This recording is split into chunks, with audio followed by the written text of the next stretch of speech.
এইটা একটু আগে দেখেছেন, এটা তৈরি করে নিয়ে এসেছি গৈরিকার জন্য। তো গৈরিকাকে দেবো এটা। গৈরিকা কি করছে রান্নাঘরে? গৈরিকা কি করছো? এই যে এটা মাছি ব্রেকফাস্টের। এটা কি? ওসব ছাড়ো, তোমার জন্য কি এনেছি সেটা দেখো। কি এটা? বলো কি?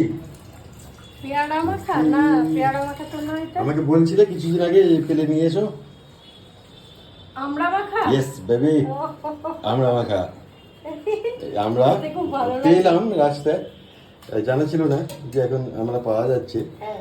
তো চলো এটা টেস্ট করে। এসব কি করছো ছাড়ো, এটা টেস্ট করে বলো কিরকম খেতে। হুম, এসব কি করছো? তাহলে কেন ভালো হয়েছে, খুঁজে খুঁজে নিয়ে আছি, নাম করো না, খালি ঝগড়া অশান্তি মারামারি এসব চলে। কেমন? দারুণ লেগেছে গো। যাদের জিভে জল আসছে নজর দিবেন না, বাইরে বেরোন, রাস্তার মোড়ে পেয়ে যাবে পাড়ায়। ভালো খেতে। Heavy heavy. হুম। ও